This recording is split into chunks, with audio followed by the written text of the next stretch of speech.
Alrighty, happy Thursday, everyone. You know, not that it's a special Thursday or anything, but it's a Thursday. Today I'm trying to do just a 2-hour stream because the 4-hour streams can get a little bit wearing on the voice and just on the soul, because it's like 4 hours is like a part-time work shift right there. But I think a 2-hour live stream is good because it's like kind of like the length of a movie, It's not too long, not too short. It's about, I think it'll be good. I don't really know what to draw today. I'll probably just start off with something from Star vs. the Forces of Evil because, well, it's just kind of like a thing now.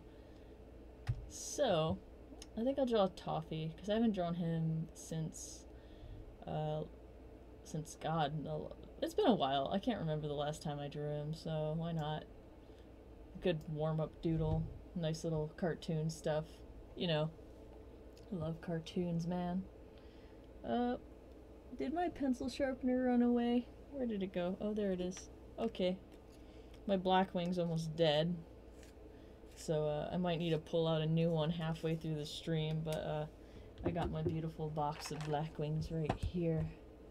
It's the pencil of animators. Whoa. Alrighty. Oh, hello. We got our first person in the chat. Hello. I like saying hello. Alright, I'm drawing drawing Toffee, so I guess I don't know how I want to draw. Maybe just I was kind of thinking something like, yeah, I'll just go at it, see what happens. Kind of like I never know what to draw for like the first drawing, so it's like, okay. Oh, and that's right, he's got a long neck, so I gotta stretch that out a little bit. Maybe just, if you don't know what to draw, the worst thing you can do is sit in front of the paper and not move your pencil. Like, even if you have no clue what to draw, you should just start going into it, because sitting in front of the paper, it's like it's not going to come to you that way. And if you just try putting something down on the paper, at least if it's bad, it's bad, but if it's it's something to work off of, at least you're drawing and you're kind of saying, at least you get to that point where you're like, well, I know this isn't what I was going for. So it's kind of what I'm doing right now, because I don't know what to draw. It's just like, oh, I feel like drawing Toffee, like, why not? So I really was hoping for like a bigger arc with Toffee, honestly. Like, they kind of built him up and then broke it down into nothing. So, okay. Doo-doo. Like, I think a big problem with people and like when you're just starting out drawing is this, like, you see other artists and they just, like, it seems like they know, or like they've been doing it longer, they know more than you or something like that. Like, you just see it and you get like intimidated by it, and you're like, and you like, to me this is a rough mess of garbage. To someone else it might look pretty good, actually, and so they're looking at my work going like, oh wow, she gets it like perfect on the first try, and it's like, not really. Like, just let it be a mess, let it go crazy. Rough drawing really should not be clean. It should be, you should be exploring, like, oh, what if I drew this way, or if I change something, because you can always go back and clean up a drawing later, which is pretty much what I always do. I almost never draw the first drawing and then go, oh, yep, that's it, it's over, it's done. I mean, the other thing about doing it this way is you get to explore poses a lot more, and yeah, I mean, everybody's got a different viewpoint, but to me, you gotta, I kind of can only talk from my experience and my approach, and I mean, that's kind of how I learned anyway, is I listened to a bunch of different artists with different approaches, and I kind of pick and chose what worked for me, because what works for me isn't going to work for everyone, but, you know, what I do might work for somebody, so I just gotta say it. Alrighty. I mean, like, I don't even know what's going on with this pose at all. I probably... Honestly, probably one of the best things you can come to the drawing board with is an emotion, probably. More so than, like, a pose in mind. Like, what is the character going for? And right now, I don't think I was kind of vaguely thinking just, like, you know, like, warrior toffee, just, like, being, like, you know, warrior pose, but now it just kind of, like, I don't think I'm getting that. So I'm probably gonna scrap this one, but you know, I got the pencil and the paper. I'm getting warmed up, you know, get some extra drawing in. You can never get worse by drawing more. Are you drawing? I've seen, actually, there's this beautiful video I found of a young artist who put together all of the things that annoys her the most, and that was one of them. And it was like, she just animated it, and someone comes up and goes, "Are you drawing?" And she's all like, "Well, I'm not writing words on the paper, and, you know, it's like they're not just magically appearing in front of me, so if I'm not drawing, then I don't know what I'm doing." And it was just kind of like, I loved that. It's pretty fun. I gotta be honest, not a lot. I don't have a lot of, like, pet peeves in terms of, like, anything that really bothers me while I'm drawing, which is probably why I could do a live stream drawing, because, like, I don't mind, like, going on tangents, and, like, it is weird. It was weird at first drawing while I talked, but, like, because this is typically yeah, you're writing the Declaration of Independence word by word. Yep, you know, just that's what I like to do in my free time. But, like, yeah, like, I obviously I don't talk constantly while I draw normally. Like, especially if I'm doing study drawings, like, I don't think I'd ever do a study drawing live stream, because it would just be like, I would not be able to talk and draw that way in the same time, because when I'm studying, it's like you gotta have that full focus on, you know, what you don't know how to draw. So I'd be like, well, like, that's what the whole live stream would turn into. But, like, I always do a warm-up drawing. I used to not do this, but it's really kind of way better if you actually just, you know, don't sit down and go, like, I'm going to draw this today and it's going to be perfection or whatever. Like, I think that's pretty much my main thing, is, like, you shouldn't ever go for perfection on the first try. Like, you should just get the pencil moving and explore what you can do. I did not do this when I was younger, and I really wish I had, because when I was in art class, I remember, like, when this first kind of came up, was my art teacher was like, you really should do more, like, thumbnail drawings, you know? And this was specifically for, like, art class projects, which I, by the way, did not really care for. Like, I always was like, because we didn't often do cartoons, so I was like, if it's not cartoons, why am I doing it? But, you know, she was like, oh, you should do more thumbnail drawings and explore what you can really do with the piece. And I'm all like, yeah, no, I'm just gonna draw it and get it over with. You know, because, like, I just, like, well, in that case, too, like, I didn't really care about the project. And I was a teenager, so, like, yeah.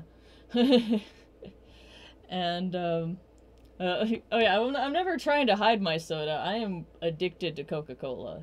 Coca-Cola is life. Well, not really. It's probably gonna kill me, but I can't quit it now. Um, it's actually a fun story with me and Coca-Cola. My dad banned me and my sister from caffeine when we were like younger, so we never really got to drink like Coke or Pepsi like from like the time I was, you know, toddler to which makes sense there, but like I was 11 years old when my dad finally went, you know what, if you want to drink Coca-Cola, it's fine. He's like, just try not to, you know. He's like, don't, like, only if it's like the only thing at parties, because like I think what it was, every time we ended up going to like someone's birthday party, they'd have like nothing but Pepsi, and then we'd be like, oh, we can't. So you're goat soda. Okay. I get so confused because everyone's got different YouTube handles, like me included. But yes. But yeah, so like we'd go to different birthday parties and they'd have like nothing but Pepsi, and me and my sister were goody two shoes, so we'd be like, oh, we can't drink Pepsi because we're good. And or because our dad says we can't, you know. And so they'd be like, oh well, and they wouldn't have like anything else for us. And so my dad kind of went like, oh well, you know what, you can drink it. And as a middle schooler, I began binge drinking basically, because like the minute my dad was like, it's okay to drink cola, I was like downing. Like I remember at the school dances, and like it was middle school dances, so it was pretty much just, you know, like people jumping. Well, it was mostly me being a freaking moron jumping around to Fall Out Boy. But they had like 25-cent Cokes for sale. I remember bringing like a $10 bag of quarters and just being like, hit me. And I don't even know how many Cokes I drank that night, but I was like, if it could fit in my stomach, I drank it. And like, so like I was like basically getting my binge drink party days out in middle school. And like I think that's kind of why like later on in life I never actually like binge drank like alcohol or anything like that. I was totally just like, nah, I already did that in middle school with my Coca-Cola days. Oh man. Like seriously, like I drank so much cola that time that all I remember was hearing Dance Dance from Fall Out Boy come on the loudspeakers screaming, this is my jam! And then like I don't remember anything else after that. My friends informed me that basically I just bounced around like an insane woman. Which sounds accurate. But, I mean, I was also so bad with the Coca-Cola addiction that, like, I remember, like, I used to drink, no-name brand cola just because, like, you can buy, like, a liter bottle of cola, no-name brand cola, and, like, it's a liter of cola. So, like, I would be like, well, I have, like, $2. I could get one 24-ounce Coke, or I could get two Walgreens brand liter sodas, and I'm like, let's go with the 2 liters and just go crazy. So yeah, I'm pretty much stuck on Coca-Cola for life. It was really bad when I had a job where I could get free Coca-Cola too. Like literally I never stopped drinking it. It was like never ever at any point working at that job did I not have a Coca-Cola can in my hand. It was crazy. But yeah, I was probably talking about art before I started talking about Coca-Cola. Never used to get. Oh yeah. I actually had to start drinking water because I originally lived in Connecticut. So like I don't know what it is about Connecticut. I think it's just so humid that like you don't have to drink water that much because like you just absorb it through your skin or something. Because like I remember like never drinking just plain water. Heckaho, this person is goat soda from Amino. But obviously we all have different handles here. Yeah. You should know who it is, Heckaho. How did you forget? But okay. So yeah, in Connecticut, like I never remember ever drinking water. Ever. Like I never did. And then when I moved out to Utah, like it's a desert. It's just dry as heck, and like all of a sudden like I was like I need water now. And And like, so like, it wasn't until I moved out here that I ever remember like really just drinking water at all. Um, which is probably bad. But now I drink like, I drink like 2 cups of tea to like every cola I have. So basically, I have to run to the bathroom a lot. No, but actually that's not bad. But I mean, I drink 1 Coke a day now, pretty much. Sometimes 2.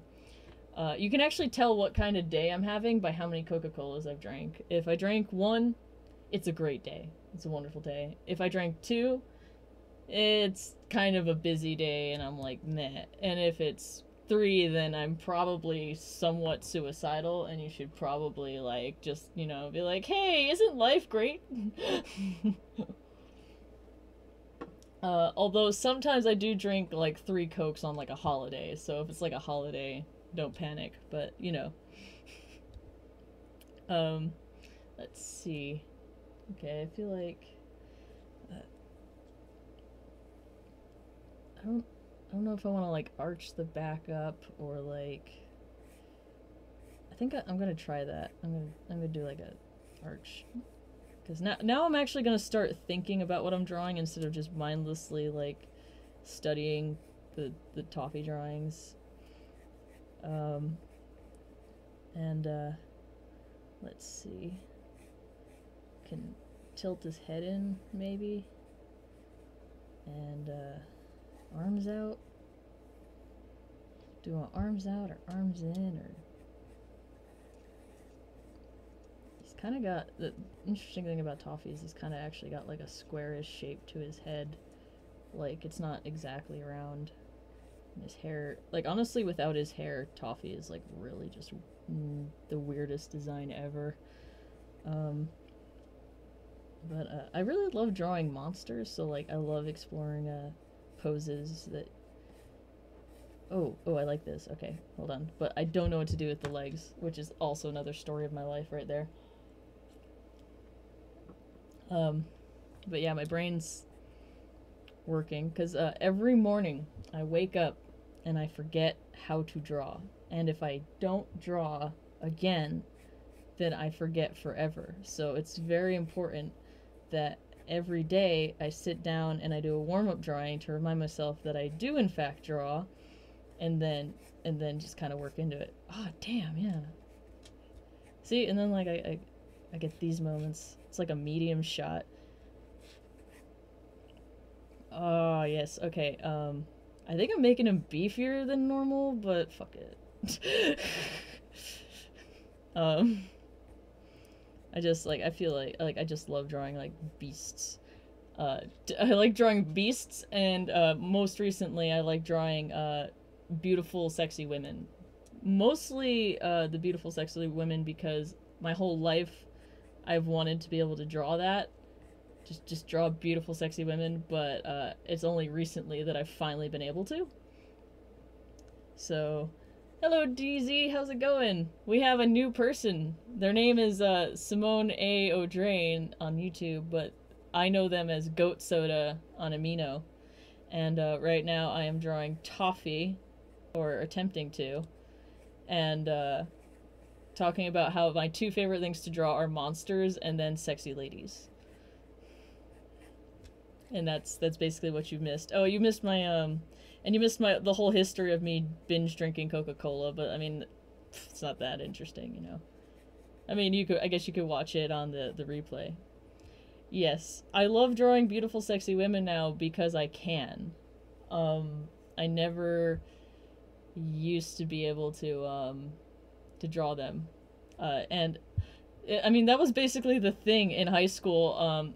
I had, okay, so art crew, high school, there was Holly, Monique, Skell, and I'm probably gonna forget people. God. Let's see, there was those main 3, there was Eddie, but Eddie, I ended up hanging out with him later in high school. I think more specifically I'm talking about, like, early high school. There was basically, it was like, us 4, because I didn't count myself. So us 4, and I remember Skell, Holly, and Monique, they could all draw these like beautiful women, and like they were just like I especially loved Holly's girls. Like, okay, so she had two sketchbooks. I think I've already told this story on a earlier live stream, but it doesn't matter. She had two sketchbooks, and one was a plain sketchbook, and then one had like a big X on the front. And I remember her looking at my art teacher and going like, "You can look at the regular one, don't touch the one with the X on it." And I remember cause like she drew like beautiful just women, just like, yeah, I'm pretty, but like you open up the X sketchbook and it was like hot diggity damn women, it was like fuck. And I remember like I never like I tried not to like let it get to me, but it totally did, because like I could not draw girls for shit, and like I felt so weird because I was like and that was the thing, like all the girls are like, oh, all I can draw is girls, I can't draw guys. So I pretty much just leaned on the fact that I could draw guys. I was like, I could draw guys, and I'm like I was basically trying to like take attention away from the fact that I couldn't draw girls and be like, but I can draw guys, none of y'all can draw guys. But secretly inside I was basically just crying because like the sad thing about being able to draw men well is that it's not ever as appreciated as much as if you can draw sexy ladies. Like, if you can draw sexy men, then people are like, oh yeah, you get like some girls going like, yeah, awesome. But like, when you can draw sexy ladies, you get girls going, that's hot, you get guys going, that's hot. It's like, when you draw hot guys, they're just like, yeah, hot guy, like, it's not nearly as fun. Like, I don't know exactly what like society socially why that's exactly the way it is, but like I was always like, I want to draw sexy ladies, so like everyone's going like, she drawing sexy ladies, go over there. It's beautiful. I also just in general love I love I think the main reason I couldn't draw girls in high school was because I hated marketing. That actually might be it, because like in marketing, girls always have to be like pretty and like sexy and little like thin things. But with male marketing, you have all different kinds of like male marketing where it's like, you got the the freaking Abercrombie and Fitch guy all like, oh, shirtless in the front of the store or whatever, which I never really liked that guy, to be honest with you. And then of course, but I mean, with male marketing, you also have the average Joe guy who you see like on like packages of boxer shorts and stuff, where it's like they're not too average, but they're not like super hot model. So sorry, Goat Soda. I'm forgetting that now. See, because the thing is, I've been on this planet 25 years, so for the first 10 years of my life, thin girls were the thing. And I keep forgetting that now it's shifting to thick girls, but like, I mean, Sir Mix-a-Lot always knew, even back in the 90s, though, he knew. But, I mean, I was just a little girl, so how the hell was I supposed to know, But yeah, back in the day, it used to be stick figure girls were, like, the thing. And I'm like, and I mean, when I talk about this, too, I'm talking about marketing. Like, I'm not talking, like, I think, I mean, marketing is just disgusting. Honest, I don't like marketing, but like I understand marketing just enough to I learned marketing just enough so I could accurately hate it. So yeah, but that's the thing with marketing towards men, like there is actually like way more variation, but with girls it's like it's always just the pretty girl.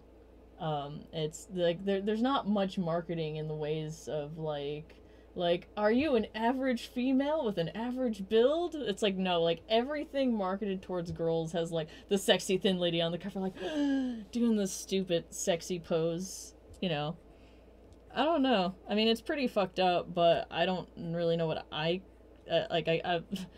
can't change it myself, like I feel like it's starting to shift a little bit, where like people, and by shift a little bit I mean like I feel like people are starting to be aware of the problem and like trying to address it, but like it's gonna take a long time to like actually change, because it's like you don't change the minds of society overnight, you know.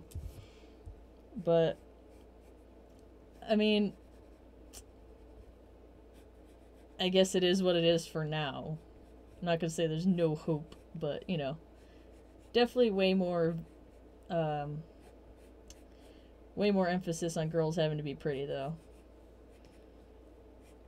I'm glad, like, I'm gonna be honest though, like, I've never had that problem, because, like, I never thought I was pretty, and so, like, but it wasn't that I thought I was, like, ugly, or maybe it was. It's kind of like I embraced it though, like, because I was like, I always kind of felt like I looked like a beast, and, like, I can do this, like, really cool thing with my neck where it's, like, all, like, veiny and cool.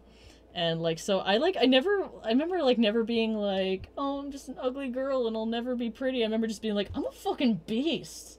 Like I'm like looking at Beast from Beauty and the Beast. I'm all like, yeah, same. That's what I look like. I look so good. Like I was drafted by Glen Keane. So like I don't know, like I'm gonna be honest, like that's how I've always kind of been with like me personally, and my views of myself. And then like, but what was weird, it was there was kind of like a flip side to that. It's like because I felt that way and I didn't worry about it, like I had that confidence, and I think that's how I like, because I ended up dating like quite a few dudes like in high school, and I always remember being like, what is it? Because like I don't know, like I was basically just like, I'm insane, yeah, and I'd run around and like I had a katana and stuff, you know. I don't know, like I was definitely way more crazy back then, but you know, uh but yeah, it's I don't know, it's kind of funny to me how that worked out.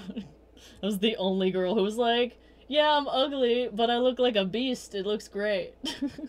All the other girls are like, I don't know if I look good. And then like later, come to find out too. Oh, thank you, Okram. I'm glad you've come to join, and I'm glad you think my hat is lit. Oh yeah. I think, you know what, maybe being crazy just has something to do with being a teenager too. Like I don't know what it is, because like I remember doing shit that I would never do now, and I kind of look back and I go like, why did I do that? Oh my god. Like especially like anything to do with um like just like I was like really like fighty, and I like wanted to like, you know, just like I remember there was this one boy, I was like, come on, fight me, and he's like, I'm not gonna fight you because you're a girl, and I'm like, you afraid? And I remember just really like I was just like ready to get beat up. I was just like, but like I couldn't leave him alone. I'm like, fight me. And I'm sitting there going like why did I do that? I should just left him alone. But it's like, I don't know, I guess I really wanted to punch something that day. I'm like, I'm ready, my body is ready. But yeah, like I think that I should have. I mean, the thing was though, like it was, I kind of had a bit of a self-awareness about it, but not enough to actually do anything about it, because I remember listening to Teenagers by My Chemical Romance and being like, yeah, teenagers are scary, Gerard. um and like and I think back to that, I'm like, wait, like was I like I was like somewhat self-aware but not like incapable of like figuring out how to change myself. It was like, I'm like, yeah, I'm definitely a little bit way too violent than I need to be, but I don't know what to do about it, so I guess I'll just keep being a jerk. No. I wasn't too much of a, like, I don't know, I'm pretty like, I guess it depends on what day you catch me, my opinion of my my teenage self, because sometimes I'm like, you were just a stupid dumb, and then other days I'm like, you tried really hard, you know, you did a really good job. And then, you know, it's like, you know, it's like, it's really easy to look at things in hindsight though, you know. Because like, I mean, like, on one hand, I wasn't exactly the most workaholic person when I was a teenager. You know, I'm gonna do the tail swooping this way. but it's gonna be behind the leg, in case you're wondering. I'm just drawing through. But anyways, I wasn't like the most super workaholic teenager ever, but like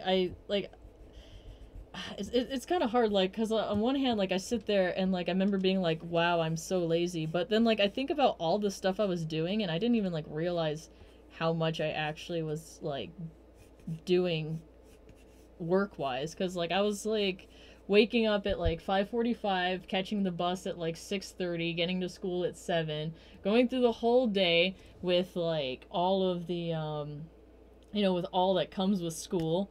You know, there's the freaking dramas and you know, boyfriend, girlfriend, friendships falling apart, and like, and I was dealing with all of that, and oh, you know, grades too. There's also grades. God, I do not miss this shit. But and I'm sorry for all of you who are going through that right now. But it gets better. And also, like, but then I'd get out of school, and like immediately after school I had to go to work. And like and it was like I would work, they're technically illegal doing this, but they had me work to like 10:30 at night. So I'd get out, and like when I say 10:30, I mean like I wasn't like walking out the door at 10:30. I mean the door shut at 10:30, and then we had to do a half-hour closing. So I was getting home at like 11:30, and then like doing my homework, and then sleeping for like 5 hours, and then like let's do it again. Oh god. So like I remember thinking like, oh, I'm so lazy, lol, but I sit back now and I'm like, how the hell did I manage all of that and like not like just absolutely like go, I mean, I did go crazy at one point, but you know, like, but like actually just go like just off the deep end. I don't know how. I guess it was just I just kept thinking, I'm like, one day I'll draw cartoons, and this place will just be a distant, awful memory. Yeah, I think the thing that gave you away Hecka-Ho is your icon. Like, only one ho has the Hecka-Ho icon, and it's you. But, let's see. I don't really... Like, I kind of like this. Kind of like where this is going. Don't know where that is exactly. I'm so bad with legs. I always skip leg day at anatomy drawing practice. I gotta stop skipping leg day, you know. But it's just abs, you know? Like, they're so much fun. But, yeah. Let's see. Actually, come to think of it, I don't really know what to do with the arms. Oh, does he really have spikes on the knee pads? That's freaking awesome. Okay. Yes, we are doing this. Interesting thing about drawing spikes from certain angles is that they just end up being kind of like circles.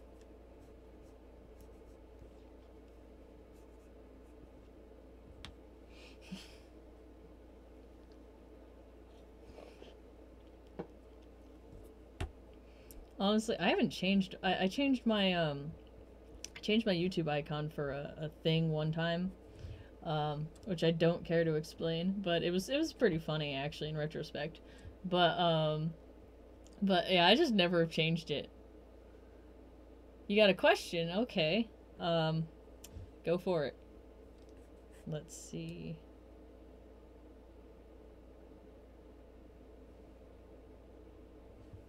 I don't know what I want to do with these arms. I like that tail back there, though. That's pretty cool. My soda child. Okay. Maybe if I do a little bend in the elbow, something like... You have 2 questions. Okay.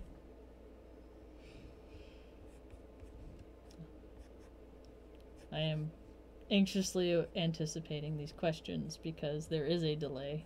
So it's like... I'm in the future. Why do I have a boatload of Coke in my house? You know why I have a boatload of Coke in my house. Hoes love their Coke, you know?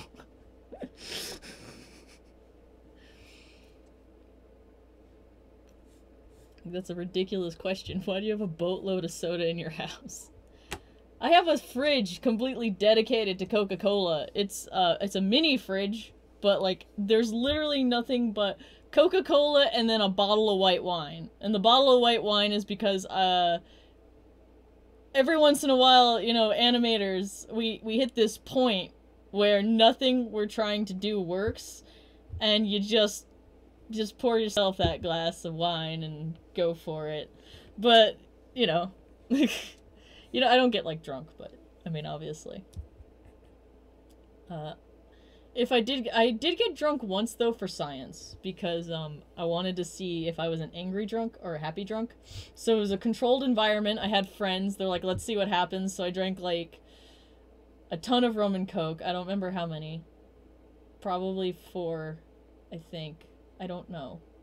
But what happened was Backstreet Boys became amazing. Like, that was like the greatest thing I'd ever heard. Like, Backstreet Boys and Owl City sounded great. Like, way better than normal. And I ended up spending 3 hours on the phone with my online Canadian friend, just telling him how beautiful his voice sounded. Like, 3 hours. You have a beautiful voice! Your voice is so pretty! And, like, it was literally the whole conversation, and, like, I couldn't do anything else. Okay, so I wonder what the second question is, though, because it's like, why do you have a boatload of Coke? Because red's my favorite color, and it's my... Yeah, I am... That's right, the conclusion of the scientific experiment is I am a happy drunk, but, I woke up the next morning, and, like, I didn't, like, throw up or anything. It wasn't anything that dramatic. But, like, I just was like, oh, I'm like, why do people do this for fun? This is terrible. I should have just drank regular Coke. And then I'd be waking up normal. You know, it was like, I was just like, I'm not impressed by being drunk, really.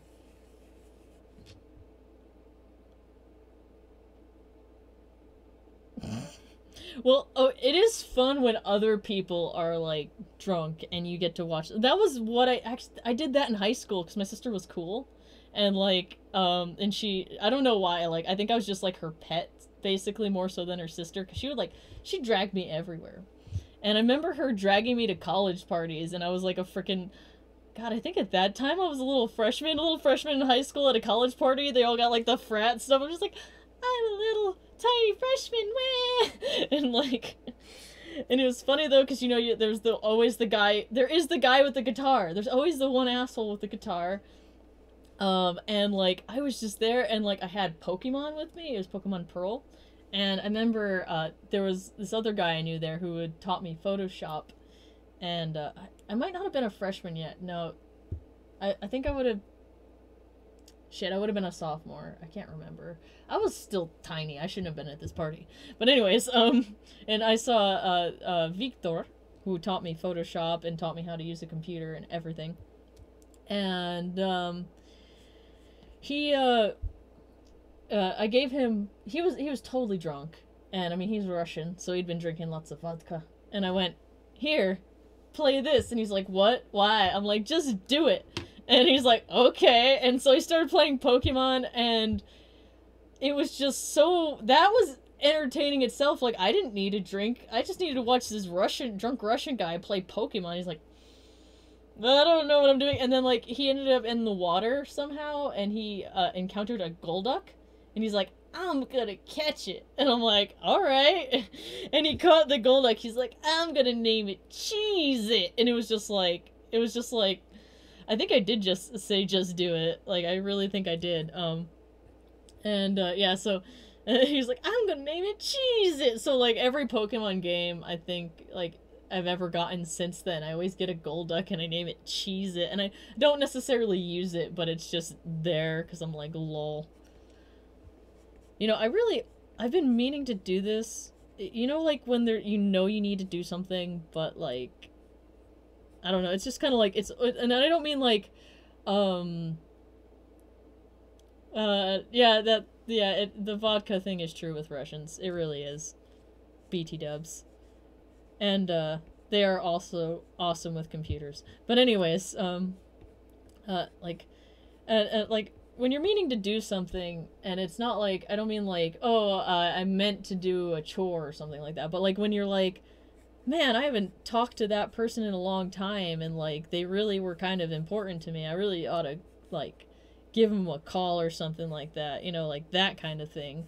Or like, I mean, even on a lower level, like, I haven't talked to that friend since middle school. Maybe I should talk to them, you know, that sort of thing. But Victor's one of those people, and I keep meaning to like. I guess part of the problem is like the only way I know how to contact him anymore is with Facebook, and like I don't have a Facebook, and I don't want a Facebook, and I'm like, and then I'd have to like ask my sister or something.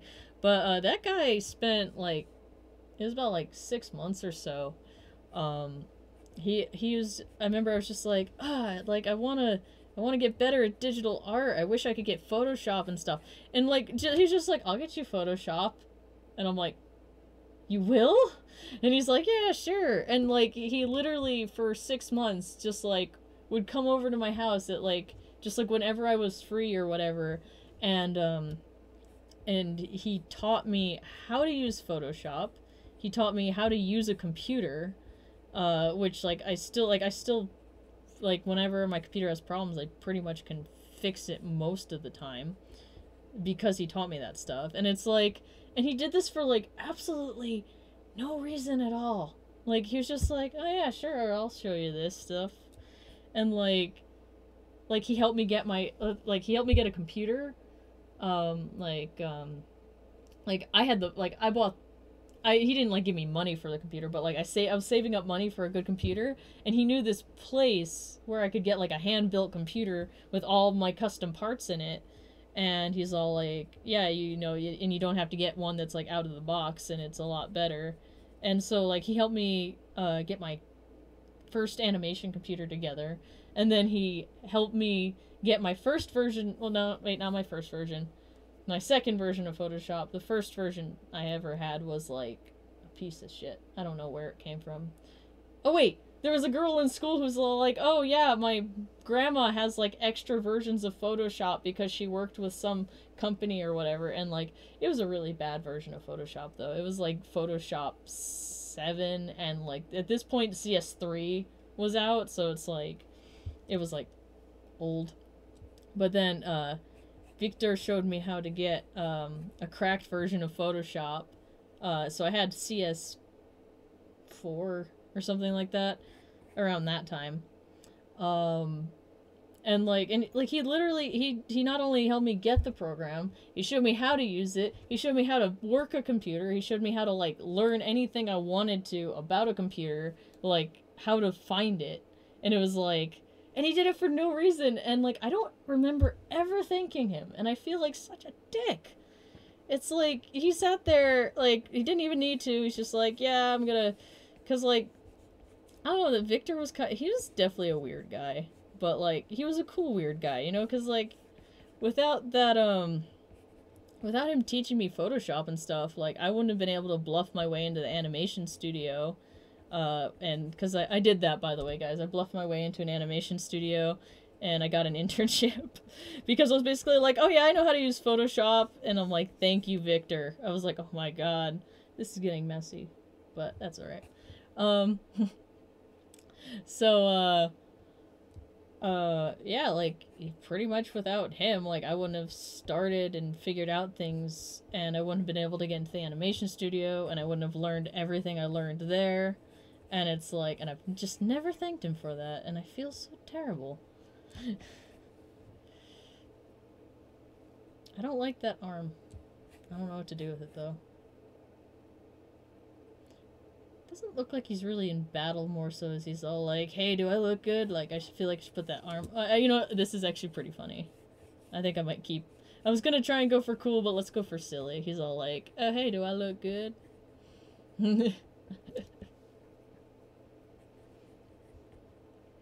Oh, Cram, what you need to know is that Hekaho is in love with Demo Man. That's all you need to know.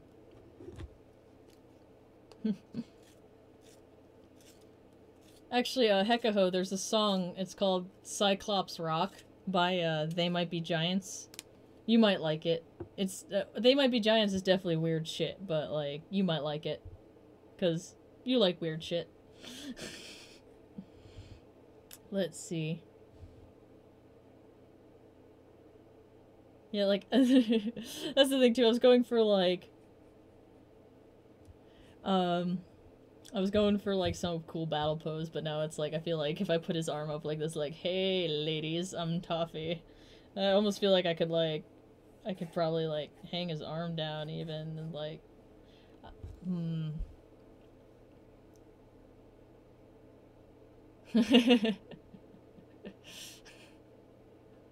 Wow, Hekaho.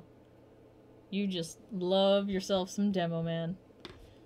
To be fair, though, like, whenever I play TF2, it's pretty much exclusively Engineer, just because I like Engineer. And, like, I've tried the other ones, and I don't really like them, so it's like... But I suck at TF2 anyway, it doesn't matter.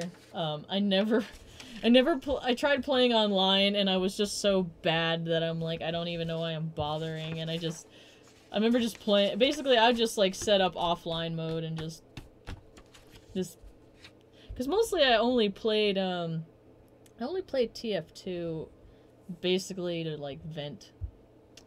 That was pretty much it. I wasn't trying to be the ultimate TF2 player. Oh, you, do you have to friend me or DZ or both? Because, like, I'm never on Steam. The last time I was on Steam was to play Doki Doki Literature Club. And, like, I remember, like, going on, and, like, I still have my icon from high school, and then all my high school friends are still on there, including one guy who really hates me. And I'm like, uh-oh. I do have a box light, because, I never go for perfection in that first drawing, I always do cleanups. You gotta follow everybody on Steam. I see. Okay. I should follow you on frickin' Steam, DZ. What am I doing? Just in case DeviantArt fucking falls apart and then we can't talk to each other. I seriously keep meaning to go on DeviantArt, but every time I go on I get depressed because it's like, it's just so... It's like, it's just not... It's bad. Like, it's just sad. It's a sad place. It's a sad place that used to bring me so much joy. I really hate the legs. Oh god, I really hate the legs. I think it's just because they fall off the paper though. So I think I'm gonna try and basically, let's see. That's brighter, dimmer. Okay. You know what? I'm gonna do something really crazy.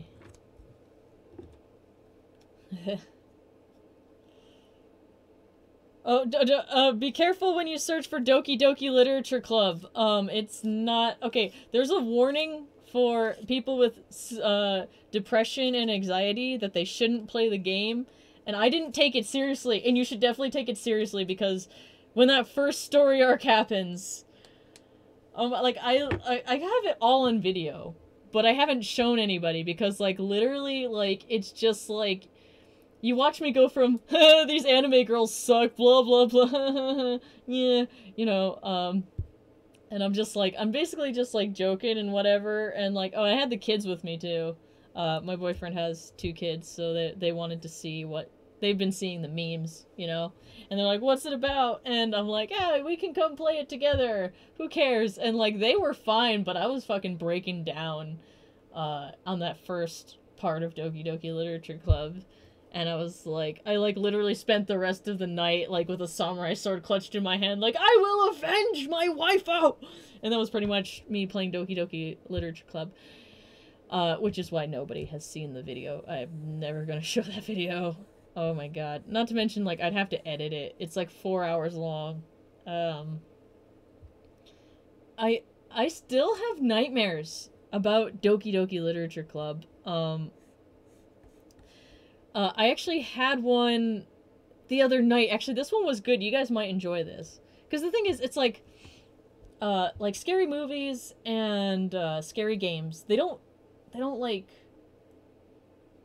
bother me so much like when I'm watching them or when I'm awake. But like what happens is like when I go to sleep, my brain just like hones in on it for whatever reason, and it's like I have the worst nightmares. And it doesn't even have to be like super scary. It's just like if it's just scary enough, I have nightmares like you wouldn't believe. Like, and like like my dreams are really intense, and which is sometimes cool, but not always a cool attribute to have. Cause like I'm still having nightmares about Doki Doki every once in a while, and the one I had 2 days ago, it wasn't Doki Doki itself, but it was like basically a play off of Doki Doki, where it was it was this generic first person shooter gangster game, and like basically there was like this guy who was like, hey, I need you to save my girlfriend, and you're like, okay, whatever, like just generic save my girlfriend, whatever, you know. It was like, and the graphics were very just like whatever, you know, like they were like probably like PS2, you know. And I remember like basically in the dream I was just playing through the game, and I'm like, oh, okay, this is just whatever, and it was like there wasn't really much to it, but then basically it took a dark turn right at the end of the game, you know, and it was like all of a sudden you beat the game, but like instead of like it being done, it like kept going, and you're kind of sitting there going like, what the hell is happening? And it was just like it was just like that, like the game kept going, and you're kind of like, well, what's happening? And then like the character models started fucking up and things like that, and like some of them would go to T-pose and things, and like the only thing you could do, and I had to figure this out because you're like running through this, and it was like a very small map too. Like it was like a small town map, and there was nothing else to the game. And so eventually you find out that the only thing you can do is play this arcade game like in the bar that's in this, you know, in the CGI town. And then you play the arcade game, and it switches to like this really simplistic 2D graphics. But the weird thing is like the character in the game was the guy's girlfriend, and then like you had to like ski down a hill or whatever. It was just like a stupid arcade game, and then like no matter what you did, you always would win. Like even if you stayed at the top and waited like 20 minutes and then like went down the hill, it was like you would always win. You'd always pass the finish line, and that was it. And then like every time you won, something would change in the game. And then what really became weird was like the NPC, like, and that's the thing, I know it's basically based off Doki Doki in my psyche, because this was all just a horrible nightmare. But then all of a sudden, you know, the whole Monica thing basically came in, but instead of Monica, it was like the guy going like, oh, you couldn't save my girlfriend. That's pretty messed up. And they're like, he's like, how would you feel if, like, you know, like, someone you cared about had something go, like, really bad? And it was just weird, because I'm like, am I still playing a game? What the fuck? And then all of a sudden, like, the other thing was the game hacked into, like, your computer, and then, like, went through all of your, like, messages, like, your emails and shit, and then it like, keyed in on specific words, and, like, it figured out, like, who was, like, important to you by like the wording, and they're all like, oh, what if I sent them this? And it was like, it was the worst nightmare ever, honestly. Like, it would be a cool game actually, but like it was scary. I don't know, like but it was basically like a first person shooter answer to Doki Doki Literature Club. But yeah, that was so I haven't played Doki Doki Literature Club in a month, and I'm still occasionally having nightmares about it, because my brain is terrible to me. Okay. I kind of like this one better. But that's the weird thing. I don't hate Doki Doki Literature Club. Even though it's messed with my brain. It's very confusing. But I would not recommend it for, like, that warning about people with anxiety and depression. Like, do not ignore that one. Like, I thought I was cool. Like, I thought I was gonna be okay, because I'm like, I just have, like, anxiety here and there, and I'm not really depressed anymore. And it's like, but like when the whole thing went down, it was just like, it is a very easy game. In fact, you will play for 2 hours before anything happens. And then at roughly about the 2.5 hour mark, that's when Doki Doki Literature Club goes to shit. At first, you're just gonna be like, this is this totally stupid game. And then it's just gonna go, whew. My favorite NG wrench? I don't know. I haven't played in ages. As like, okay, like the thing is, I mostly played, and okay, let me rephrase. I only played offline. And I just would basically do the same noob maps over and over again because I liked them. And like, it was literally just a way to vent. Like, it was just like, it was after work, I was tired, I couldn't draw because I was too tired to draw, and that's pretty much, like, how I played TF2. So, like, I never got, like, really, like, any of the items or anything. Like, I basically used default everything, mostly, in TF2. And I just played against NPCs, you know, shoot some things. Like, I'm not a good TF2 player. But, I mean, that was kind of the way I enjoyed the game, though, so it's like, you know, like, that was, I never claimed nor wanted to be, like, the greatest TF2 player of all time or anything. I just needed something that was kind of just fun, and I could, you know, shoot people, you know.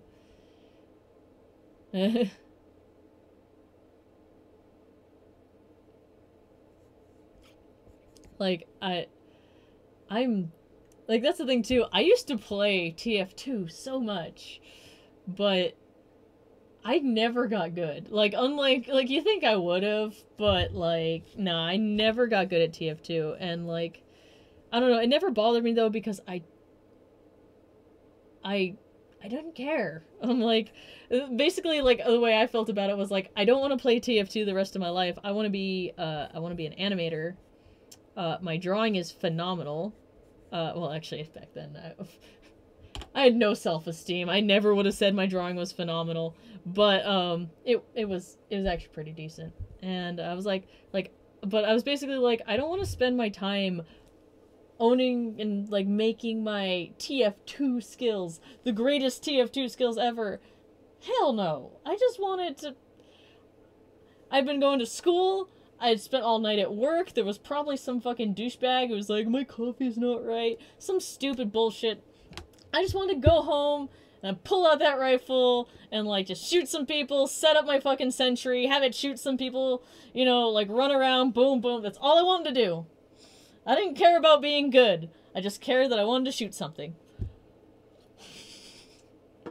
So, and also, I'm glad you mentioned that, DZ, because I suck at FPS. My favorite games are all third person. First persons, I don't know what it is. I've never been good at them, and I never liked them. Like, I just never liked first persons. Like, I've never, I mean, I might find one day that I like. Like, maybe it'll be, like, my true love first person shooter game, but I have not found it yet, and, like, I just, like, I'll give all first persons a shot, but, like, I'm, the game, I was good at exactly one game in my life. One. It's called Star Fox Assault on the GameCube. I got so good at that game, nobody would play with me. No one. Like, literally, the entire neighborhood of kids that I lived with. I was like, hey guys, want to play Star Fox? And they're like, no. And I mean, they weren't mean at first. To be fair, they tried. They really did. They set it up so that I had the worst conditions, the worst items, and I agreed to this too, by the way. Because, like, I got so good that they're like, here, you gotta play as Crystal, and you can only use your blaster. That's the only way we'll play Star Fox with you. And I'd be like, okay. And, like, Crystal's, like, right next to Slippy was, like, the worst character. And so, like, I'd be playing as Crystal, and I'd have the blaster, and I'd still be like, pff, pff, and they'd all just freaking die. And it was like, I was too good at the game. I didn't need to have all the good stuff. And I basically, like, no matter what they did, I always won, and so nobody wanted to play with me anymore. And that was the only game I was ever good at, and I learned in that being good at a game isn't actually the greatest thing ever, because nobody wants to hang out with you, and that's kind of, that blows. I can hold my pencil as hard as I want to, Hekaho.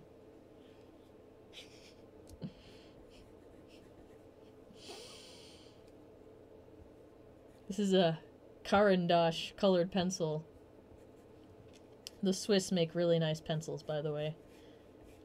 I don't know what this pose is, but I'm feeling it. I don't know why. Like, yes. Maybe... I still don't know what to do with the arms. This is probably the only thing I'm gonna end up drawing on this live stream today. There's his tail hanging in the back. I always hate drawing tails in front of people, because the minute you draw a tail, it's connected to the spine, which goes down. And especially when you're surrounded by very mature people, they always instantly go, "Oh, what you drawing?" It's like, it's a tail, asshole. Trust me, if I was drawing that on Toffee, I wouldn't be shy about it. I'd just fucking do it. But I'm not that kind of artist. I mean, I guess if you paid me enough, I probably would, but you'd have to pay me a lot. I wouldn't go cheap for that. No, you have to pay me a lot. You're like, I want toffee porn? I'd be like, $500. I want $500. I want $300 up front. I'm not fucking around.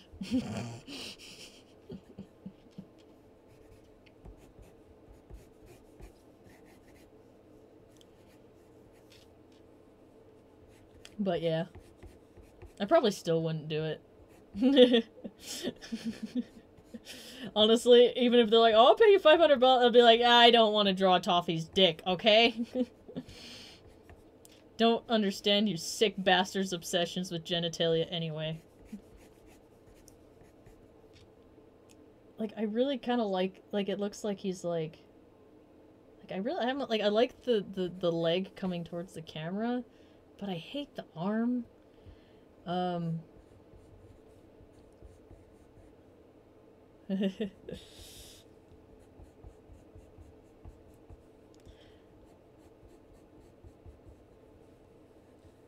hate the arms. I hate the arms right now. But I mean, that's pretty cool. Like, see, this is why you work the pose. I mean, this is where I started. It's pretty, you know, that's just my warm up. And then I you know, that was pretty okay, but this is kind of like, it's getting way more interesting. Except the arms still don't know what the fuck they're doing. I almost wonder if I could almost be like, bored, like he's got his... But I want to draw that freaking weird sickle weapon he has. I love that thing. Yeah, desperation makes people stupid. And, weird. And not in the good way. Like weird in the, I think they might hurt someone kind of way. That's something that bothers me, is I don't care about weird people. I only start worrying about weirdness when it's like, I'm thinking they're gonna hurt somebody. Because, like, go ahead. You be your weird, freakish self. Unless you're planning on hurting someone. In which case, then, no. Like, that's really, to me, that's... I don't care if you're, like, you know, you're super, like, you're like, oh, and there are voices in my head. I'd be like, cool, what do they say? And if they're like, eat nachos, I'd be like, I can dig that, you know. But the minute they're like, there are voices in my head and they're telling me to kill you, I'd go, we should go to the hospital. We should move this hangout to the hospital, to the psych ward. You know, because if you're getting those voices, those are the bad voices. But if you're just like, you know, you got silly ones. I don't care how weird you are. You know, I really think I'm liking the 2-hour format a lot better because, like, for these live streams, I don't know how you guys are feeling, but I know I'm not going to be able to draw as much, but I think that's okay because, like, for the 4-hour live streams I've been doing, I've been, like, waking up at, like, 8 a.m. and, like, I get ready the night before, or at least I have been. Last night I didn't because, like, it's been a really rough week for me, and I was like, I was even thinking, like, I didn't want to do a live stream today, but I was like, no, I want to keep doing this. But I'm like, but I gotta change something because 4 hours is like a part-time work shift. You know, that's a long time. To be just sitting here and just drawing and, like, you know, and then, like, it's just the Toffee live stream. I will rename it. I'll have it be Thursday live stream number 7, the Toffee live stream. I don't even care. Like, I mean, the drawing's kind of like I'm here for you guys. I don't need to draw on camera for myself. Like, I'm here for you. I keep looking at the TV because the live chat's over here, but I'm here for you, okay? All of you. I'm here for you. And, like, that's honestly what I do this more so for, is, like, so you can come in, you can ask questions. I mean, I don't plan this time to get any actual, like, work done for me, like, anything that I want to, like, because, like, I got stuff I'm working on. I always have something I'm working on since I'm, like, forever. And I do this so that people can have an opportunity to come, like, see me work, and, like, I know a lot of people are starting to like my artwork a lot, and it's like, and I'm like, I'm right here. Like, you can ask me anything. What do you want to know? I actually don't live in Denver, Hekaho, so you're gonna need to go a little bit more west if you're gonna come get me. I always just use Denver because for time zones, if people are trying to figure out time zones, that you know, like, there's, like, New York, Denver. I think there's one in New York, Chicago, Denver, and LA. You know, that's pretty much what they do for, like, the time zone cities, so that you can keep track. Mostly because, like, I don't want to, like, give out my location to just, like, you know, the world. I mean, I'm not really too worried about that, honestly, but, I mean, actually, guys, I have a P.O. box. I don't know if you know that, but you can actually send me shit in this P.O. box if you want. So, like, I'm not too worried about location-wise, but it's a lot easier for time conversion for me to put Denver than to put, like, you know, wherever. It's really easy to figure out where I live, honestly. I don't really care. As long as nobody, like, has my house address and, like, shows up there. I think DZ has my house address. I know I still have yours from the letter you sent me with the artwork. So, wahahaha. I don't know, like, I've met a lot of people on the internet and stuff, so it's like, it doesn't bother me too much anymore. I'm still a little bit wary of it, but not too badly.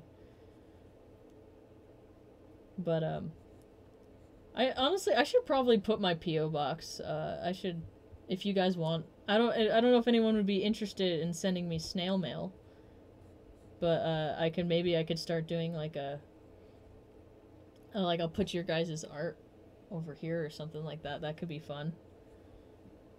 I'm really liking this. By the way, this is what my drawings look like all the time. They're literally this messy, and then I make them look better. Is essentially what happens. I feel like he should be like stepping on something's head here, like interrogating them, like. Argh. Maybe one day you'll drink that Coke, Spoonie Meerkat. Like maybe you'll get someone else's Coca-Cola. Or you're specifically looking for like a Coke from me. Like it's gotta be one of Captain Starco's Coke cans because maybe if I just hold it, like I'll draw better. Is it one of those things? Yeah, I could put his leg like on someone's head and he's be like, listen, bitch.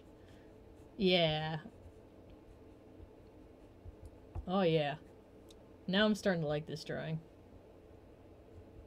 Obviously, I'm going to have to clean it up again and again. Which is why I use copy paper, because, you know, I don't feel bad about it.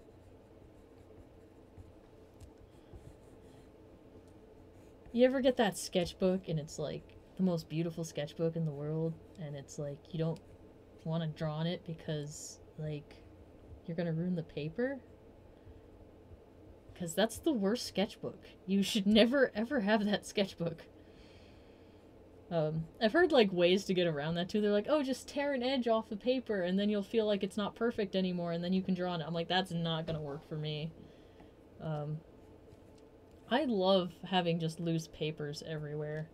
Like, even when I used to try and use a sketchbook in high school, I remember, like, I would rip... Because the problem is I'd draw something, and people would be like, oh, I'd like that, and I'm like, here, take it. Like, that was me. I was just like, yeah, sure. You like that? There you go. Take my drawing.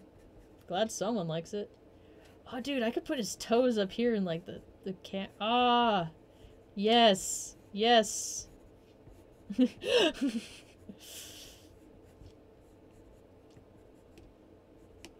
is why...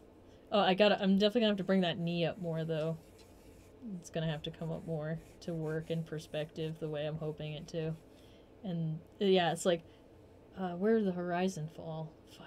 Oh, this looks cool, though. No, like, okay, so I know you can't see it now, but what I'm gonna do is I'm gonna take this foot, and I'm gonna, like, put it, like, on top of someone's head.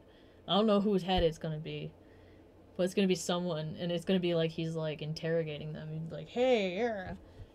And see, this is why you do multiple different poses, and you just play on the paper.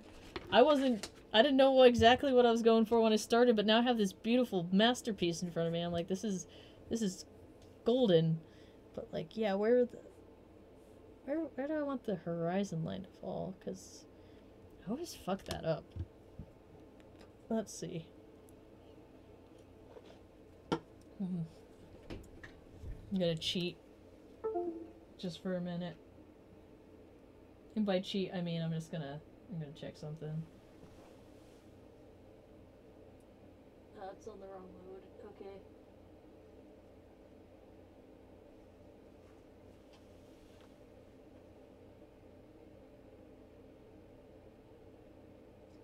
Okay.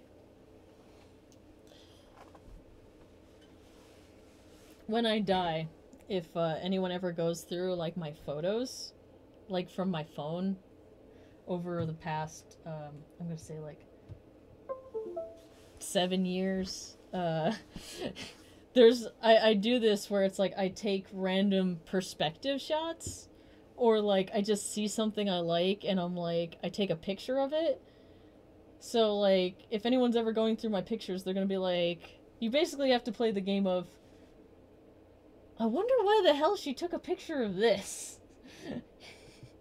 Because, like, and that's the thing, too, like, I'm so lazy, when I clean out my phone, I just take all the files and I just dump them on my phone. Or on a Tera drive. I have, like, a big terabyte drive. So, that's pretty much what happens. Okay, let's see.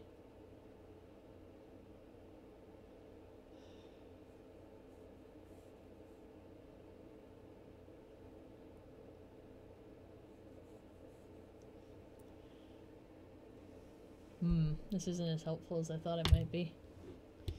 I'll figure it out though. Well, here, let me rough, since I'm not going with this one anyway, let's rough in that new leg. It's gonna be like, this is gonna be someone's head. I don't know. It's a sphere right now. He can like have his like, yeah, he can have his sickle just like resting on his knee. There we go. Just get the nice proportions in there. Yes. Okay. So probably should Dutch angle it a little bit. I think that's what I'm. But do we want it lower? Why do I suck at this? Well, that's it. I failed. Can't be an artist anymore, guys. I don't know what I'm doing. Well, this is my final live stream. I failed once. I'll never draw again. Trying to... Nah. I'm not gonna quit that easily. I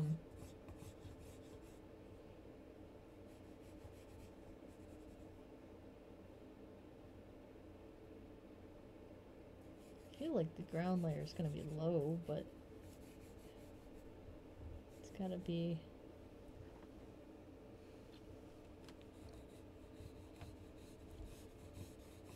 I think I'm hitting some eraser shavings.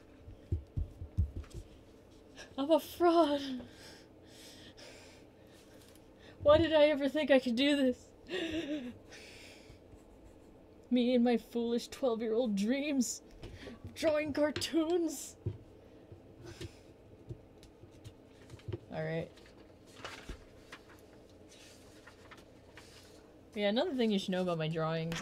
I know some people, they treat the paper like it's God. I don't. Like, first of all, I have unreasonably sweaty hands, which always warp the paper. So that sucks for me, but, like, it's what I can do. But, like, this is going in the garbage. Honestly, later. I don't, like, my artwork is not sacred. I don't care. Like, even, like, my finished pieces, I'm just like, well, that was fun. Garbage. Some people, I know, they treat their art like it's like, oh, and here's my beautiful sketchbook, and I'm just like with my art, I'm just like, it's trash, it's all trash, it means nothing. Which, I mean, I keep some of my stuff, but I'm actually considering, from now on, what I'm gonna do. It's just, because, I do like working traditionally, but traditional art takes up space. So, what I'm thinking of doing is just scanning everything I draw, and then throwing out the original. Because it's like, in this day and age, too, like, nobody ever... Like, you don't need the actual pencil on paper drawing for anything ever. Well, also, this has been bugging me since the beginning of the stream, but I just have to. I love how, like, I search toffee, and that's, like, one of the, tag options. It's like, okay... But, I just love that that's right there. The internet's such a beautiful place. But anyways. Okay. Whose head should this be? Who is he standing on? I could probably just do, like, moon or something like that. Or, like... I don't know. But I got, like, about half an hour to do this, so... Let's see if I can... finish this up for the live stream.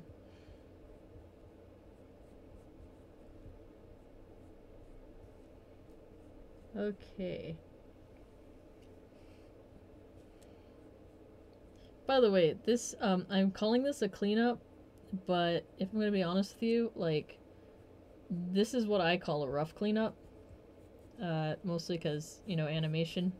So in animation, traditional hand-drawn, you have your rough animation, which typically actually looks pretty much like the red underlayer. Like, they're more worried about the movement, and they're trying to stay a little, like they try to stay on model as much as possible. Like, definitely, like the more on model you can stay, the better. But it's not the focus. The focus is the movement. So they do like a rough drawing like that, and then what happens is they usually this sometimes they have assistants. Sometimes they do it themselves. It depends on like what they're going for. If sometimes I mean, because you can imagine if I handed one of these rough drawings to you, that you might not understand at all what I was going for. So sometimes the animator will clean it up themselves, or at least enough. They'll clean up enough drawings so that the rough cleanup can come in and make sense of it all, kind of put it on model, that sort of thing. And so that's what rough cleanup is. And then the final cleanup is basically that's line art. That's the final thing you see on screen. That's, finished product. So there's actually quite a few steps to it. And I'm specifically talking feature animation. TV animation's not too much different, but it is a little bit different. Let's see. TV animation, I mean, the thing is, it's boarded in a different way. Feature animation, you can, you got a budget, so you can kind of do complex angles and stuff. TV animation, they have to pick complex angles very carefully, because they don't have an unlimited budget. And when you do interesting angles, it's a lot harder to animate. You need someone with more technical talent to animate. And typically TV animation is like shipped over to Korea, and South Korea, I love them to death. But not everybody over there, not every artist over there is a good, a good draftsman or like a experienced animator. So especially you can see this in like the early 90s cartoons, because actually the history of South Korean animation is fascinating. You guys you're missing out if you don't really know a lot about it. But yeah, like basically it was sometime in the 80s some genius figured out, oh hey, we can get some Koreans to like make our cartoons for less money than if we hire people in America, because artists in America, we're very we like good working conditions and decent hours and being treated like human beings. So that's not always the most appealing thing to people who are trying to make things cheaply and quickly. So they went, hey, we can like ship this animation off to Korea, and then we don't have to pay these people here in America to have good working conditions and shit. We can just be like, here, Koreans, make this for us. So and Korea was like, fuck yeah, money, cool. And they're like, yeah, sure, we'll do it. And they just basically, if you could hold a pencil, like, and you could draw enough, they're like, they might hire you. Like, it wasn't like, oh, only the best of the best can work at Disney. That sort of, there wasn't any of that fucking pretentiousness. It was just kind of like, hey, you draw? Yeah, cool. You want to come work here? Sure.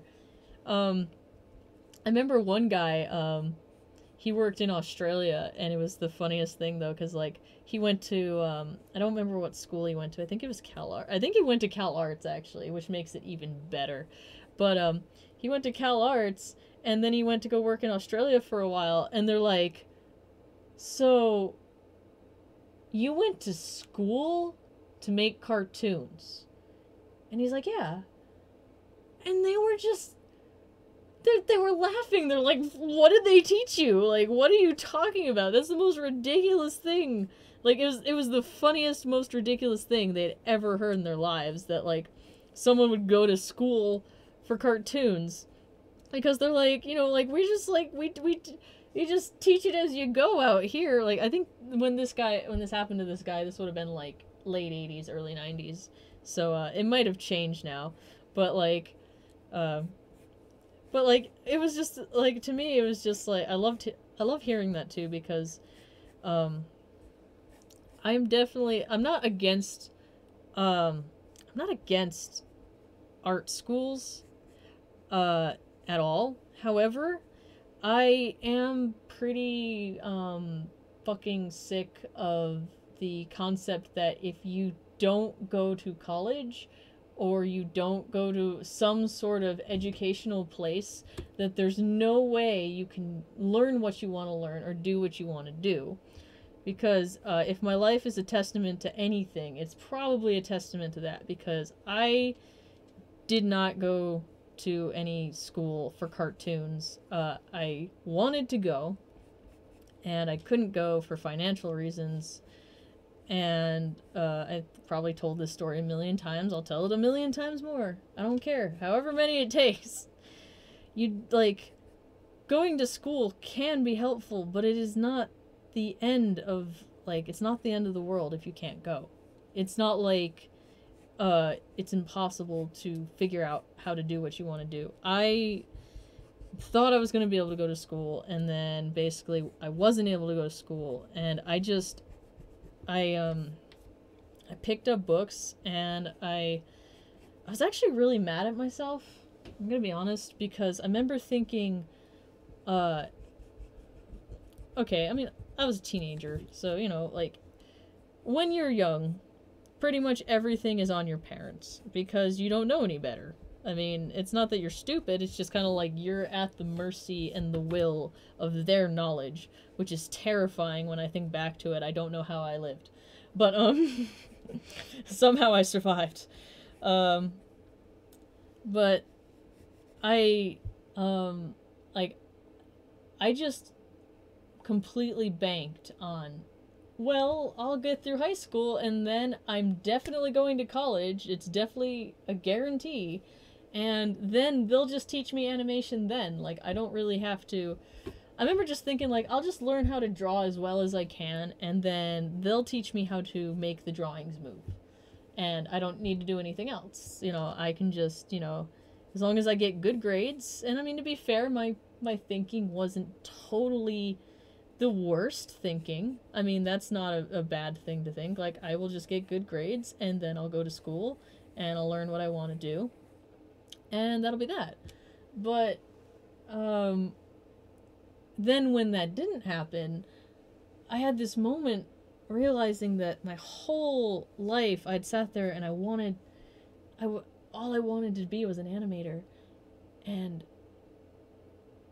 I had never even tried to animate anything. Like, the last time I tried animating anything was like when I was in middle school. And it was like, it was basically just a glorified slideshow. And it was just that horrifying, overwhelming, I don't know anything feeling. Like, I went from, like, the day before I felt like I was on top of the world and I knew exactly what I was doing, and then all of a sudden I knew nothing at all. The thing I wanted to do more than anything, I knew nothing about. I didn't even know anything about it. And I was just like, why didn't I try to find out more? Like, why didn't I push myself to find out more? And then it basically occurred to me, I never pushed myself to learn more about animation, because I had fallen into this whole thing of, like, you go to school and then they'll tell you how to live life and then you'll be happy. And it's like, that's not how life works.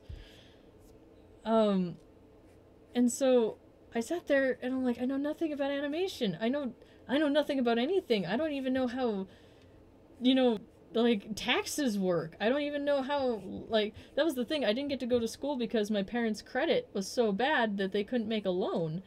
And I was like, I didn't even understand how that worked. I'm like, well, why? Okay, my parents' credit score sucks, but, like, I'm like, I haven't even gotten a chance to prove myself, you know, like, how come I can't use, like, my, you know, like, I didn't understand anything about all that stuff, and it was just so frustrating, and, I mean, I'm gonna be honest, like, it would be way easy for me to retell the story and say, like, you know, realizing I knew nothing and having school taken away from me made me more determined than ever.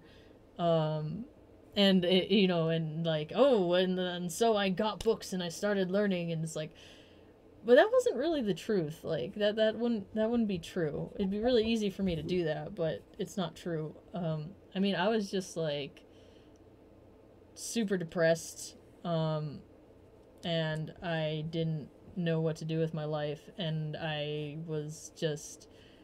bought animation books and started teaching myself, not really so much like in a well, Okram, animation is a beautiful, beautiful art form, and it does not belong to a school, nor does it belong to any country or gender or any human being. It is just absolutely pure expression, and it is available to anyone who reaches out to find it. I mean, really. And I guess that's kind of what I learned.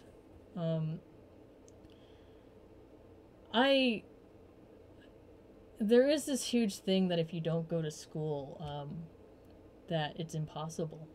And there is this huge thing if you don't go to school that somehow you are less of a person. I still get this to fucking day. Like, people go like, oh, you do art? You go into school for it? And I go like, oh, I can't really afford it. And they're like, oh, so it's like a dream then.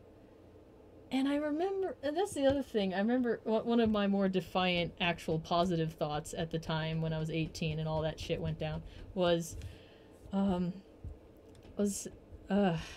like, I never dreamed of going to school. I dreamed of being an animator. Like, I dreamed of getting out of school to become an animator. It wasn't, I never wanted to go to school. I just felt that was the only way to do it. You know, it's like, because that, you know, that's what they tell you. They go, you go to school and then you go and it's not true. In fact, I was talking to, there's someone on Instagram. I won't say who they are, just to bother, I don't want to bother them. Oh crap, me and you, we need to talk after class then, okay? I was talking to this person on Instagram, and they used to live in Burbank, and, Burbank, for those who don't know, is Cartoon Town. That is where everything's made. That's Cartoon Network, Nickelodeon, Disney. Star is made there. OKKO is made there. Everything's made in Burbank. And this person, we both can talk endlessly about animation, and like we just found each other by total accident on Instagram. And the other night we were talking, and specifically, we were talking about, because like I just found it fascinating because I've never lived in Burbank. Pretty much my experience with Burbank is I would walk around, I visit Burbank, and I walk around the studios, and I burn incense, and I chant animation prayers, and I like have a prayer wheel, and I spin my animation prayer wheel, and it's really cool though because when you spin the prayer wheel, it's got little animation on it, so it moves. But but anyways, this person lived there, and I'm like, I would die because I love Burbank. I love what it really is there's nothing quite like seeing an actual animation studio in front of you and realizing this is real. This is a brick and mortar building that has been built for people to draw cartoons in. It's like, it's so beautiful. And this person lived there, and I'm like, oh my god. And they told me their story, and they got to go to school. They went to college, and they got an animation degree. Like, they have all the technical skills and everything. and they moved to Burbank, and they could not get a job at any of the studios. Every time they went, and that's the thing too, this person lived a mile within all of the studios. If I did every morning with my fucking incense. But anyways, the studios would be like, who the fuck's the crazy lady with the incense? But they lived like literally a mile from every single studio, and they could not get a job. No matter what they did, with their animation degree in hand and all their school debt, they couldn't get a job. Living 1 mile away from every studio. So it's like,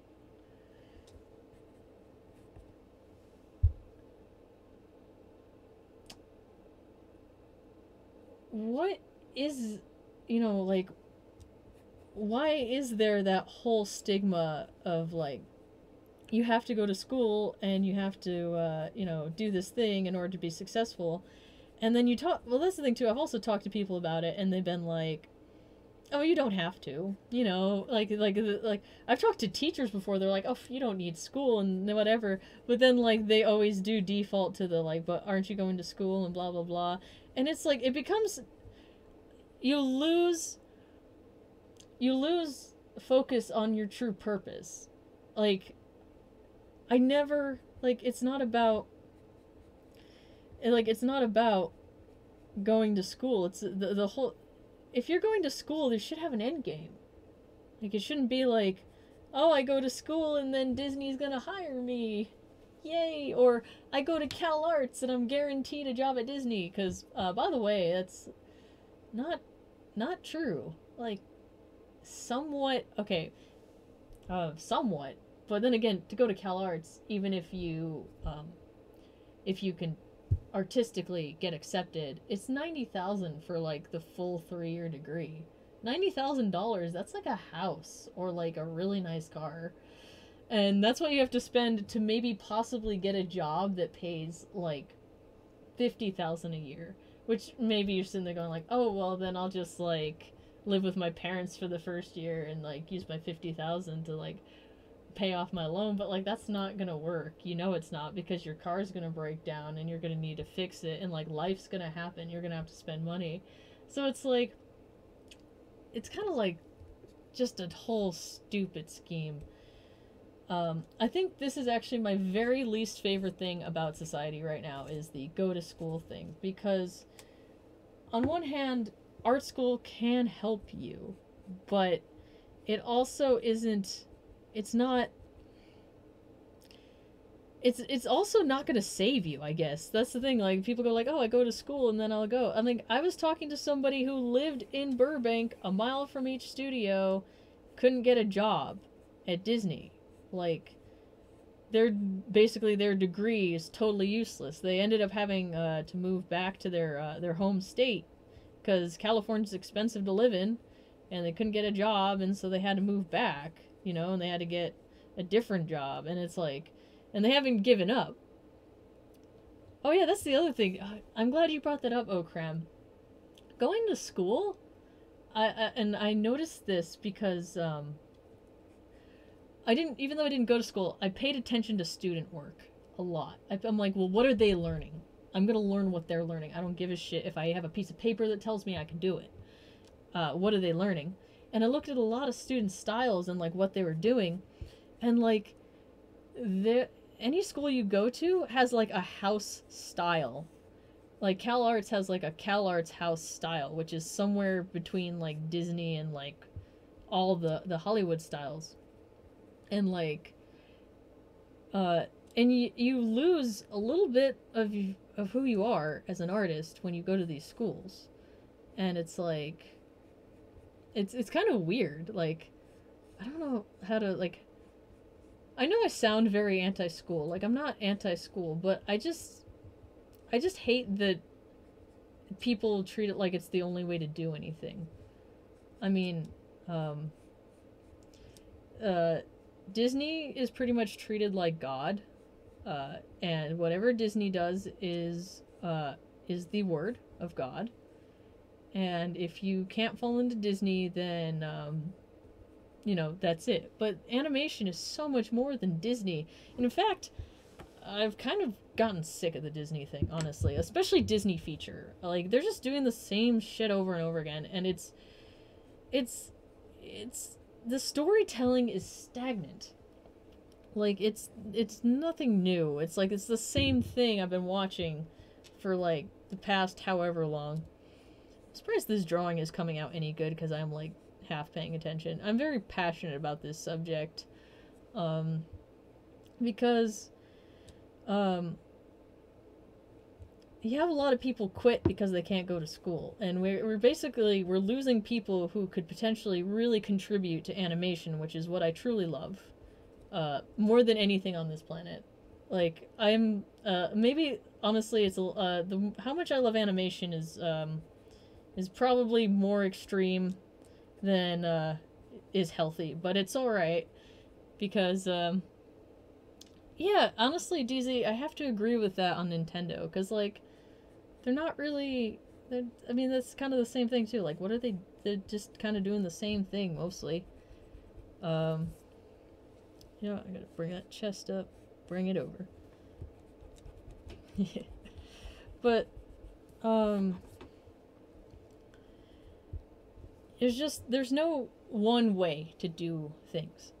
And that's kind of my problem, I think, is that, like, they're acting like, oh, the only way to do anything is to go to school and then you get hired by Disney or something like that. But that's not even how it works. Like, Alex Hirsch, you know, creator of Gravity Falls, you know, it's just a little cartoon show. You might have heard of it. Like, he just got a job on Flapjack at Cartoon Network out of school, basically. And then, but what really got him moving was he did the Gravity Falls pilot, and he put it online, and he wasn't really, you know, he didn't know if it was going to go anywhere. And then Disney saw that online and gave him a call. And then he became creator of Gravity Falls. Now, I'm not saying, oh, go make a short right now, put it online, Disney will give you a call. But, you know, obviously, Disney's not the one who held the power in that regard, you know? Like, Disney needs new content creators to come up with new ideas. So, if you want to do animation, it's like, you really just gotta do it. You just get... We live in a beautiful time where, I mean, my computer's not the best computer in the world, but I can make a cartoon on this thing. Like, when I was 12 and I started, I had just this really, like, I didn't even have a computer at first. I had lined paper and a Dixon Ticonderoga number 2, which I still keep to this day just because it's like, that's my favorite pencil. It's very familiar. But all I had was that pencil, some lined paper, and a Sony Walkman. And that was pretty much the extent of what I owned. I had no money. I was 12. And my parents weren't unsupportive, but they didn't know anything about cartoons, and they didn't really know how to find anything out. So basically, I was on my own, and the internet wasn't as good as it is now. I couldn't even look up animation tutorials. Like, art tutorials didn't exist yet. I had to basically watch cartoons and try and figure out what they were doing. And I remember we got a computer, and it was not the best computer. It's just like a basic HP office computer that my parents got, and I found Windows Movie Maker on it, and I was able to make like a basic slideshow. I felt like I'd fucking won the lottery, though. Because I was like, because I remember sitting there, the first hurdle in my animation learning was, okay, they're drawings, but how do they move? I could not figure out how this got onto the TV screen and moved. So I was like, well, what do I do? And then I found Windows Movie Maker, and I discovered, I'm like, oh, you put the pictures in sequence on a computer, and then you can play them. And I knew the program I had wasn't the right program, but I, like, figured it. I'm like, you use a computer. And now I'm like, actually, you don't have to have a computer, you just need film, but, you know. But, like, yeah, like, I mean, it was like, it was all step-by-step process. And, I mean, that's where I started, was, like, with nothing. Absolutely nothing. And then, even, like, when I went through high school and I practiced and I got really good at art, I got out of high school and I had nothing. All I had was, you know, a little bit of an ability to draw that really needed refinement, like really bad. I didn't. I skipped. In high school, I thought, I don't really need to know human anatomy. I don't need to know realism. I just want to draw cartoons.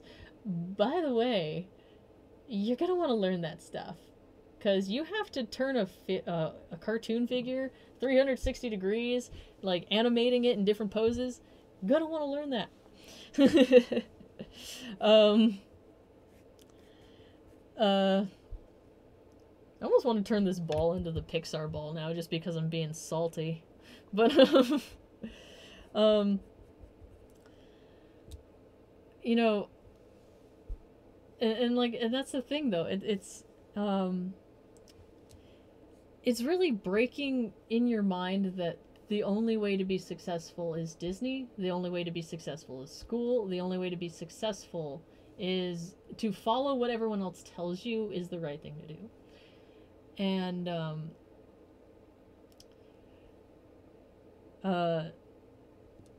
it's just not true.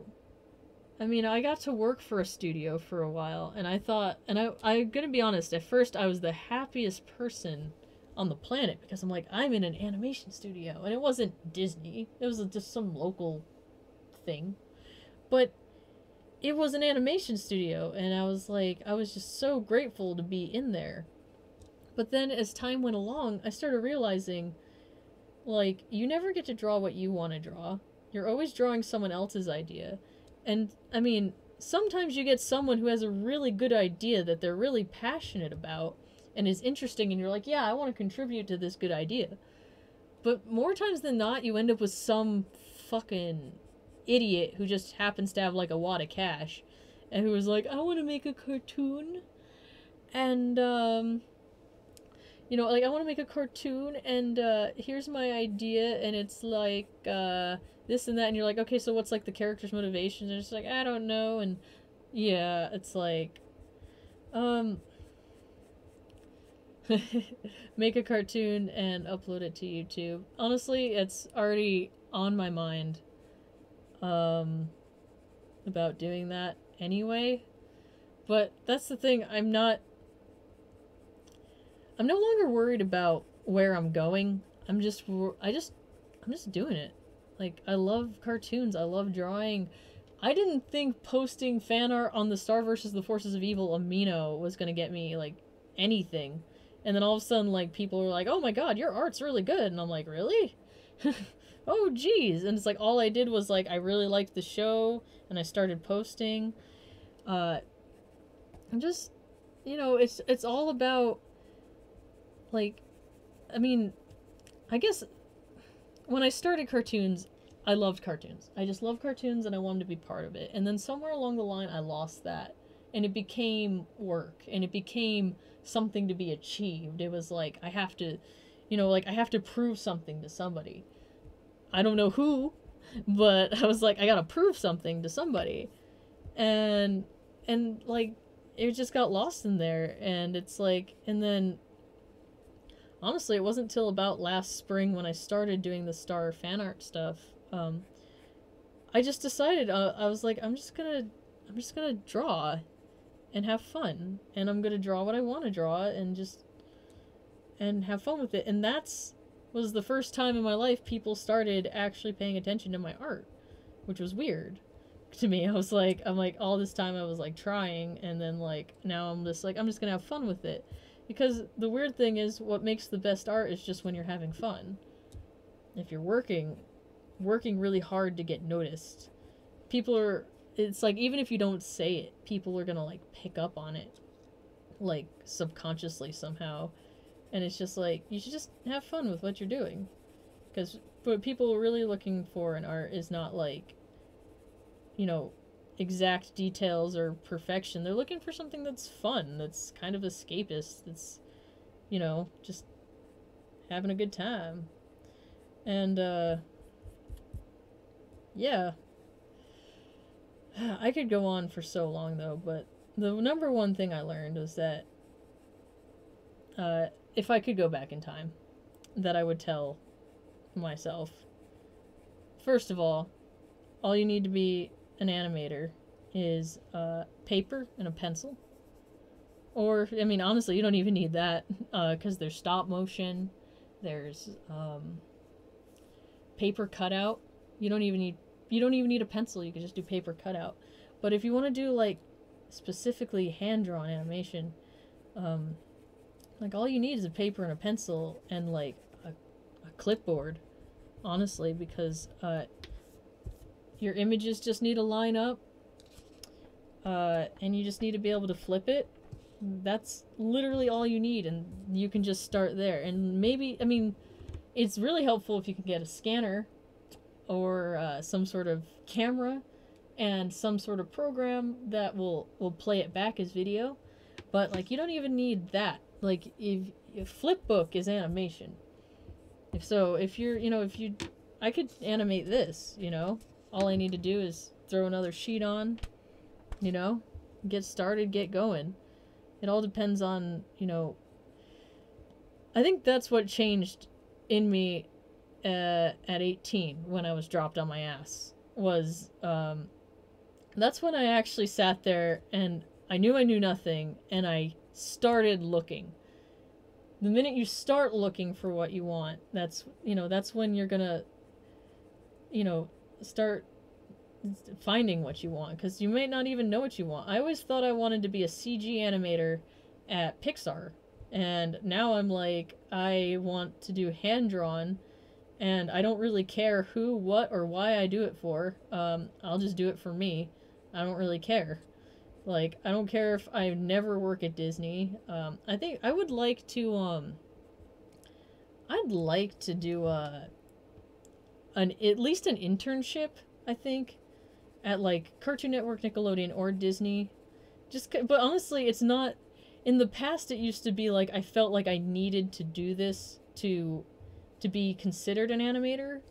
But really, now it's more of just, like, I just for once would love to walk in the studio and not be on the outside, just once. Just once. I don't really want to spend my lifetime crafting the next, you know, series based off a feature at Disney or whatever, Nicktoon or whatever. I don't want to spend my life doing that, because I got plenty of really fun ideas of my own that I want to do. And I guess that's the difference. I don't feel like I need them anymore.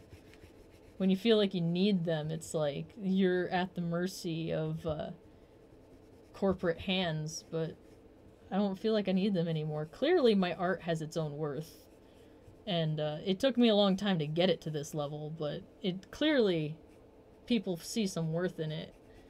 And I'm fine with my art being whatever it is, even if I never really get famous with it or anything. I don't really care.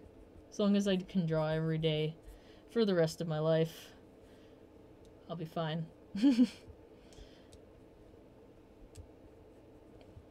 Sometimes I get a bad feeling, though, that my artwork is gonna create a cult following. It just I get that vibe, especially when people like Hekaho come into my life. Well, I gotta wrap up the live stream in just a minute here. I know I rambled a lot there at the end. I really wish I could make what I was saying a little bit more cohesive. But it's kind of hard, because I was basically trying to summarize, let's see, like 6 years worth of hell that I went through to finally get to the point I'm at now. And so it's you know, it's not so easy to just be like, oh, here's this, and oh god, a mainstream Key movie? Oh my god. If anyone made a movie with your character Key, Danzig, it would have to be me, first of all. Because I'm the only one who would, like, first of all, listen to what you said, And then second of all, like, actually try to fit an art style that fit you and wasn't just trying to be something else, you know? You know, like, I fucking love Europe, I'm gonna say that. I never thought I really would, but Europe's got, like, the best animation coming out right now. You know, it's just like, they don't, because they're not worried about fitting the Disney style. It's a really American thing, actually. They're more worried about just telling the stories they want to tell, like, especially, like, Tom Moore. Tom Moore is freaking phenomenal.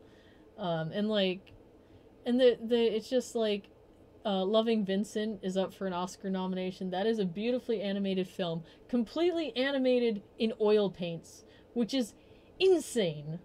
I don't know if any of you have ever tried oil painting, but oil painting's fucking not for the weak. It takes like 3 days for that paint to dry, and it's oil. You're painting with the most slippery substance ever. Like, it's fucking sliding everywhere. I could never. If I put my heart into it, I could be an oil painter, but I don't want to put my heart into it. I like cartoons. Actually, what I really want to be is a good digital painter, because I really love what you can do with digital painting and stuff. I think I'm going to decide what to do with this circle later. It should be someone's skull, but I feel like you know, I don't have any more time. I'm just trying to wrap it up. But honestly, I still think this looks pretty good. I don't know about you guys. I like it. But you know, basically, like, that's the other thing too. You gotta get a world perspective. Stop looking at just like, I go by, like, at first when I started, I was just doing American Standard. And the thing is, I didn't even realize I was doing American Standard. It's just when you're in a country, all you think about and all you see is what's in your country. So you kind of have to, like, go out of your way to be like, hey, other side of the world, what are you doing? Oh, wow, that's way cooler than what we're doing. Like, freaking Europe is still doing hand-drawn, because they know it's good.